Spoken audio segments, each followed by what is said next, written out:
Carlos and Bram LaGrue, and between us, we have decades of experience in leadership, business growth, and productivity.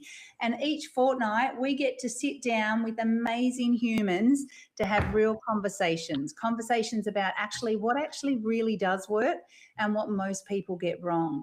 Whether you're leading a team, whether you're leading a business, or even leading yourself, our aim is simple. It's practical insights you can use straight away. And today we have the lovely Paula Johnson.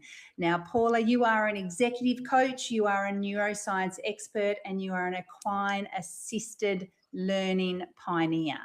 Before I even ask you any questions, tell us what that means. Which bit? I guess the equine assisted, yes. Equine assisted learning. Tell us what that really means. What does that really mean? Well, there's a number of ways that you can look at integrating horses into leadership and what that means. I think for me, it's understanding that horses pick up on physiological and nervous system responses much more quickly than we do. And as a result of that, they are able to sense our presence. So when we talk about equine assisted learning, it's about using horses as part of a learning experience. I prefer to use the word live systems leadership. So I see it as part of the system. I love it. I love it, because when we think about leadership or leadership development, we think about it as something in a room, isn't it? We're in a boardroom together, we're in a training room, we're virtual, but you actually take leaders into a paddock with horses, right? And I think for me, it's like when you said that horses can pick up on our presence, what truths do horses really reveal about leaders that maybe you wouldn't actually get in a training room? Well, because they are so perceptive, they will know straight away if you are not congruent.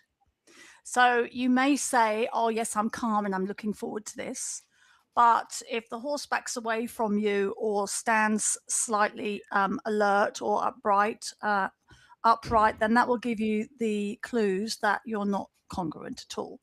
Once you can regulate your breathing, and you can make sure that you're in that steady mode, then the horse will lower its head and it will come towards you.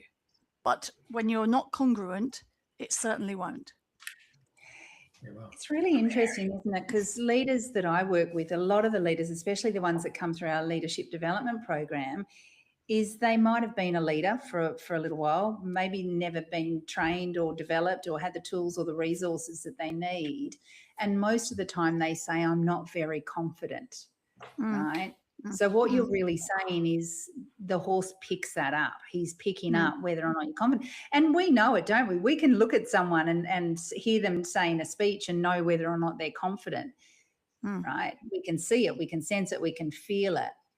What is it that horses teach leaders, though, about themselves? It's that it's how our nervous system is regulating. So there's biology before behavior.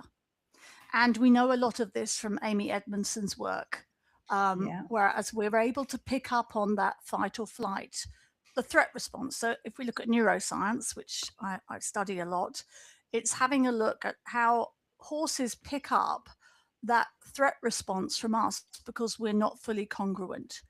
And they know that, if you fake it till you make it, the horse will know that. So it's almost another level of understanding yourself, moving away from thinking preferences or behavioral types to really understanding what your nervous system is telling people at a really subconscious level, really. Bram, I know this is something that you would relate to, especially with you being a psychologist in your background. What are some of the things that are going through your mind when you hear this? I'm glad you asked. Look, I'm just trying to picture like how that works. You know, you see these leaders, individuals or groups. You see the horse. Is the horse being used as a kind of as a mirror, or Yes. is there more practical things happening? Is it like reflective? I'm just trying to understand, like, how would that work Mhm. specifically when you put people together along with one horse or more?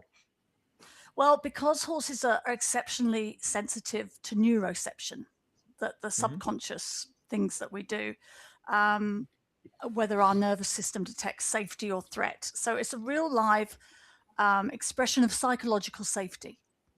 So as prey animals, their survival depends on reading those subtle shifts in posture, muscle tension, the gaze, or the breathing. And this is where the breath work comes in. So they only respond to somebody who is physiologically congruent. When we put a senior executive with a horse, and you generally find that the horse in the herd will choose their person. And whatever comes out of that, that may be the reason why perhaps this leader needs to develop more confidence. Perhaps they need to step into their presence more. Perhaps they need to work on their curiosity, whatever it might be. Generally, the horses will move around, and for whatever reason, they pick their person. It's quite unique how this happens. And then what we get the executives to do, or the line leaders, or whoever we've got here, whatever team it is we get them to try and establish a relationship with that horse through their body language and through their breath. So regulating their nervous system. So it's very related, Bram, to your heart rate variability, which gives an indication of, your level of calmness. Yeah, right. I've got to ask a little bit more there, Kylie. Please do. Are you saying that basically the horse chooses a person that they figured out they want to work on something with? Well, I don't know how it happens. I mean, I wish I knew more, but I'm studying a lot about this. But yes, they do seem to sense when, who needs them and why. I don't know how it happens, but you'll often find my biggest horse, and he's an ex-racehorse, and he's had quite a lot of trauma himself, but he is very perceptive to people that might be in fear. So worried or nervous or hesitant. Yes. So he will generally pick up those people. The mare that we use will generally go towards the people that are more confident and maybe overly direct. And when we analyze their personalities, and I use a Gallup strengths tool a lot. So we actually have Gallup strengths the horses too, based on their personalities. That helps us then unwrap the strengths as well, what this horse might be bringing you that you don't currently have. So we weave that in, but it's quite interesting. It's about the co-regulation, because there has been a lot of work with horses and people about co-regulation, and that's why they're used in therapy a lot. Now, I don't go into the therapeutic side of it, and even the equine assisted learning, I like to call it live systems leadership, because that's really what we're doing. We're working with a live system here, and we're watching how they help us step into that presence and that calmness. So it's really interesting to help people self-regulate, particularly in an environment like that where they may well be out of their comfort zone. Great, thank you.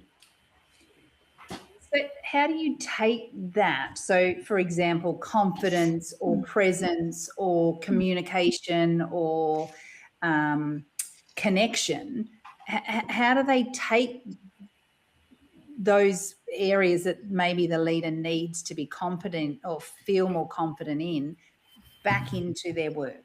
How do they apply it from that? So if that comes up as I need to have more confidence, or I need to have more presence, or I need to be more direct in communication, how do you then take that into the real world as a leader? Well, yes. Well, I talk about the nervous system and how that influences our behavior.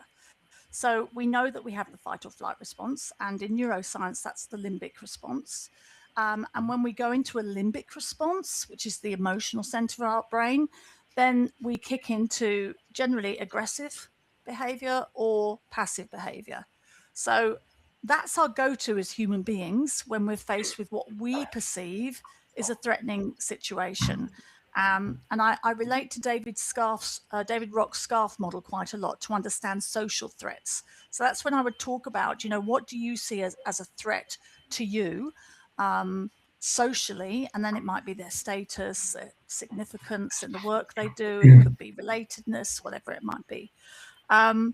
So getting them to understand what triggers that response for them. And then we talk about, okay, so how do you move into a more congruent way of thinking and then feeling?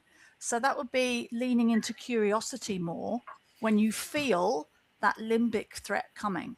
Because if the horse senses that limbic threat, that either fight or flight, they're going to back away. So by the time you manage to get yourself congruent and you practice it with the horse and becoming curious, not furious, then that's a really good indicator that the horse, and I can talk through how the horse looks when it's feeling calm with you. So you get to actually self-regulate live on the spot. And this is why this isn't learning for the faint-hearted. This is actually building on a lot of self-awareness work that people have done, and that they have a level of self-awareness and social awareness before they come into the paddock. So that's quite important because it can open up quite a lot of vulnerability for people. Does that answer your question okay? Yeah, I think it does. I think for me, it's not a either or when it comes to leadership development. It sounds like the training you're doing builds upon the leadership training that they might do outside. For example, how to provide feedback and communication and lead change and create cultures of accountability and things like that. So it sounds like it's an additional level, but more around, I don't like to just peg it under emotional intelligence, but more around how are we regulating our own emotions? How are we bringing that self-awareness? How are we interacting with others? So that emotional intelligence. Arthur, what's going through your mind as you hear? Do you really want to know? It's okay. The first thing I was like, who made the horse the boss anyway? I mean, right, it's like, who made that decision? But fascinating stuff. I mean, I don't know about anyone else, but I mean, these are huge creatures. I'll be pretty nervous, let alone all the other things that I've got going on. I mean, approaching this, physical presence in front of me, I'll be feeling pretty anxious. So I hope it's not the short-term stuff that's detecting and trying to get in underneath and picking up those neurons that you mentioned. But yeah, interesting. Kind of think about it. It's like as humans, we can kind of fall into the trap of judging people, and I kind of see this filter as a non-judgmental way because they're an animal. Like they're not basing judgment on stereotypes and or visual. They don't have that what's the word? That way of computing or interpreting what they see, and then they come up with these views or positions on someone. That's out the window. It's purely biological, like is what I'm sensing here. So in a way, it's an interesting way to pre-assess someone's disposition by removing that filter or that lens or that judgment lens. Right? As a person that's potentially going to coach someone or try to look under the surface, you'd be pretty skilled to block out those potential judgments that may enter your mind as a person looking to coach someone. This is actually quite a fascinating way of getting in and under without having to deal with those competing information that you may be receiving as a human. Mm. Is that a fair way of kind of positioning what this actually does? Is that human judgment element is gone? Oh, yes, it has to. And I think it's about leadership presence. You know, it's very hard to put your finger on what leadership presence is. And, you know, people talk about authority and charisma, but you can't fool a horse with that. Horses That's will, exactly what you mean. they will respond to who you are being.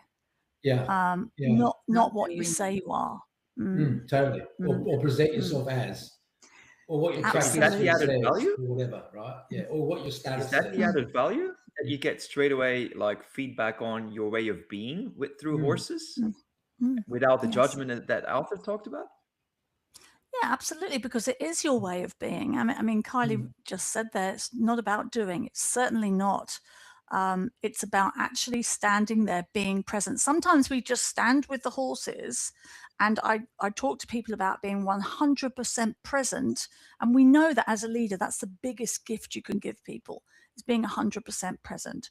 And you would be surprised how many people find that just so fascinating, just standing and being present with a horse. And you will watch a horse, and when you are fully present, the whole group, the horse will yawn, and the horse will put its head down and its eyes will roll back in its head.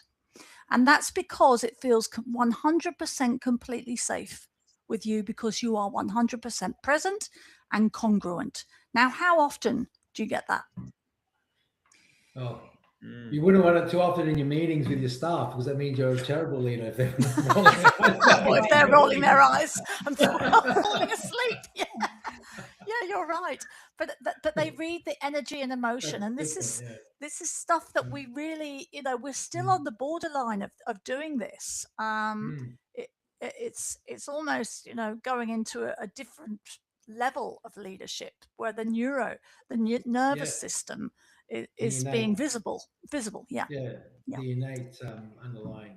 It's interesting because often leaders say to me, especially your more senior and executive leaders say, is I feel like my mind is spinning. So when someone walks into my room and asks me something, I'm not really, I'm kind of half listening. I'm thinking about what I got to do, and now it's an interruption, and what's your question? And I don't really know, or I do know. And I feel like, so they often will say to me, I know I need to listen more actively. I know I need to be more present.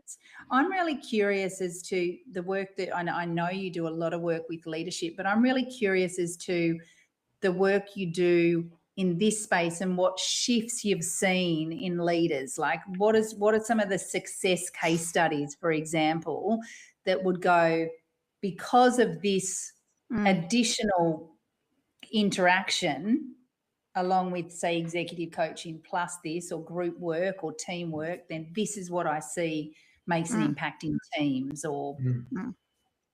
Well, you know, we can all run workshops in boardrooms. And of course I do that. I like to bring them to the natural boardroom, because people are in nature, and we know that our nervous system actually regulates better in nature. So that's another reason why we do that. You talk about people being in their head, Kylie, and I talk about it as like thinky town, you know, constantly thinking, and that, you know, we're always on. Ever since I think the mobile phones kind of came into to life, we're always on now, and we're always accessible. So bringing people into nature, getting them away from it, actually helping them self-regulate. And that really, I think, is what it is. It's self-regulate, but it's also co-regulating with the horse, which I think I mentioned earlier, this co-regulation strategy, which is around heart rate variability. So I'm exploring that at the moment, because I really like facts and data. I don't like woo, and I don't like, you know, that's why I'm trying to get away from the equine assisted learning, because I think there's a lot of therapy attached to that, even though it's not therapeutic what I do, but it's really looking at the messages, the instant feedback that you get about your nervous system, and being curious. So I can talk to someone and say, okay, you know, how you feeling now? Yeah, I'm getting annoyed about this, or I can't do this, or I ask them to do an activity with the horse and they get frustrated. And straight away we get we call it the biofeedback from the horse, that, okay, let's watch what the horse is doing now. Now it's turned away. I had one group of horses and I had one dysfunctional team come, and the horses ran to the other end of the paddock when this team came in. And I hadn't seen them do that before. Again, I don't have I don't have the proof yet about why that happens. But all I do know is that we do work on getting ourselves more congruent. And then when they go back to work, Kylie, back to your question, and they're in a high pressured meeting, or they're in a situation where they've got to do a performance review, or just facilitate a team dynamic, whatever it might be, I'm able to help them do that self-regulation so that they don't move into that limbic response. They don't start overthinking. And also they're able to maintain psychological safety, because we hear a lot of talk about psychological safety, but you can't feel it. Well, you can feel it, but you can't touch. Sorry, that's what I meant. You can't touch psychological safety. And the very fact that people say, well, can you run a session on psychological safety? I'm like, whoa, no, I can't. You have to introduce it from your nervous system. It's really interesting. Let me Arthur, you'll get this right, but this is how I work with financial planners, okay, and we work with them around some triggers they might have towards certain clients, okay? So it could be, I'm in my 30s and now I'm seeing a 65-year-old and telling them what they should do in retirement. Like, who am I to do that? Or I might be seeing someone that earns a heap of money and I'm not earning a heap of money, and can I really service them? So there's these triggers or biases that we actually have our own self around certain people, right? It could be, I was talking about with a dealer group the other day where we were talking about some financial planners struggling to deal with husband and wife when they argue or disagree in meetings, right? So that triggers them and some of those things. So what I'm really hearing here is this sort of strategy or solution that you have is really around helping people to understand what some of those triggers might be, some of their unconscious biases, some of their own trauma potentially coming up for them in certain situations. And even Arthur, you said, and I think at times I would be, is that, they're big creatures, and that could actually be quite intimidating as it is as well. So I think this opportunity to learn more about who you are and emotions and triggers and unconscious biases would be useful. Yes, very, very, very useful. And especially, I think there's two scenarios that I can really see this adding a lot of value is, I think naturally we all take great pride in who we are.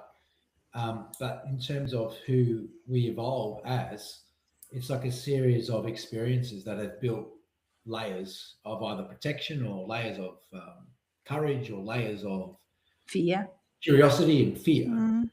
So it's like this, what's the onion term? When you pull the onion back, you kind of got these layers, right? Yeah. So we're all kind of manifested into this layers of experience that have helped protect us at times, or helped us to have the courage to take a leap of faith at times, and so forth.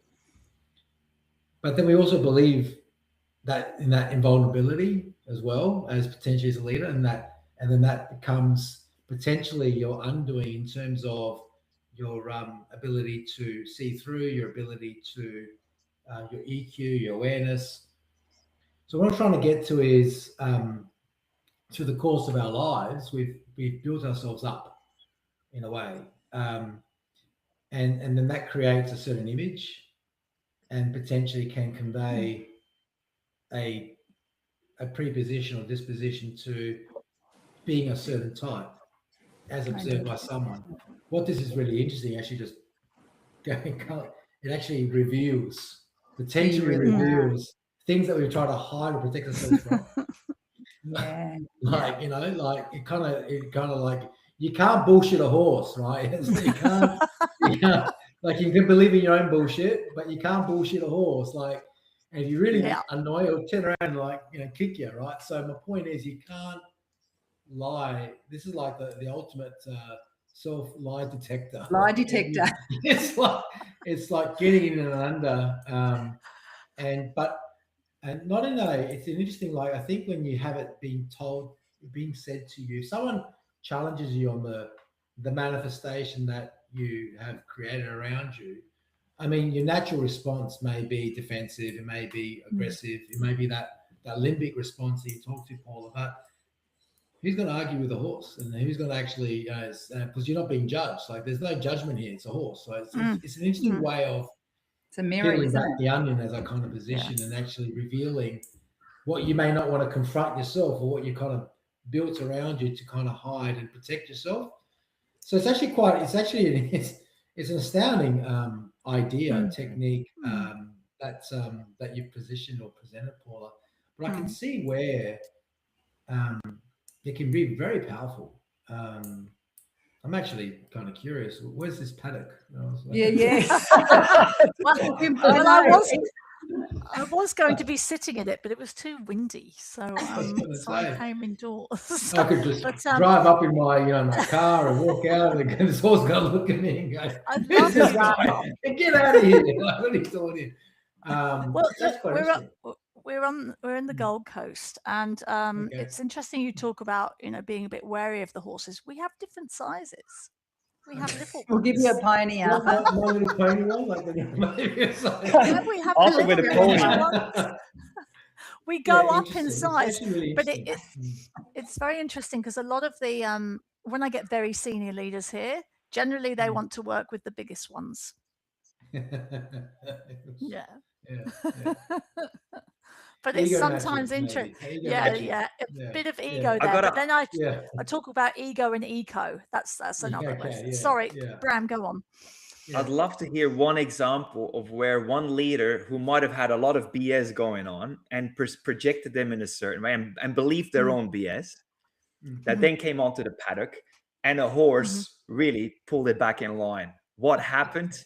And what was the effect? I'd love to hear that. Like, just imagine the biggest ego walking down there or whatever. Oh, yes. They usually stride into the arena, the paddock that we have here. Very confident, very analytical, very task focused. Sometimes I give them tasks to do, and they have to move the horse without touching it into a square box that we've created on the floor. And you'll see some people will get behind the horse and direct. They'll get their fingers out and they'll be pointing the direction. Some people look around for a resource. They look around for a resource, and if they can find a little stick or something, they'll start waggling the stick. Bad idea. Bad idea. Other people will reach out to others in the group and say, let's do this together. So you can see how the dynamics start to form. And if you stride up to a horse with your ego out and you're confident, the moment the horse sees that, it's going to just turn away. Wow. The horse will come when you want to collaborate and that you open yourself up. Carrot. No carrots. Nice try, Arthur. You can do an apple too. He'll have a couple in his pocket. I don't know. Yeah. That's so interesting, isn't it? Yeah, it's really interesting. Yes, I mean, really, that story there. When the leader slows down, breathes, and actually becomes present in their body and doesn't think too much task, then the horse will move towards you, and then you get the horse to follow you into the box. So that's how it's done, and that takes time. It takes time for people to do that. Self-regulate, breathing, and really important in poise. I use that word a lot now, poise. In moments like we're facing today, we're talking about what's going on around the globe. the power of poise is so important these days in leadership. Everyone's panicking, in every business right now. Everyone's jumping for the new AI solution and thinking that's going to resolve every problem they've got. And some of these things are just temporary, and they'll be overrun within a matter of 6 months. So you're contorting your whole business around one particular solution, and all of a sudden it's redundant within a year. And then you got to go through that same process again. I just think poise is so important today. Yeah, and Arthur, that links into presence as well. So it's about leadership isn't about control; it's about regulation and presence, and being someone that people want to follow. And that's where the horse metaphor comes in, but it's not a metaphor because it's live. So yeah. I wonder what would happen if Trump were to walk into the paddock. What would the horses do? I think they would probably No run comment. out the other side. Yeah, you'd have a result. It'd be either way. It would be nothing in the middle. So it would be very obvious, right? Following, or they're going to run.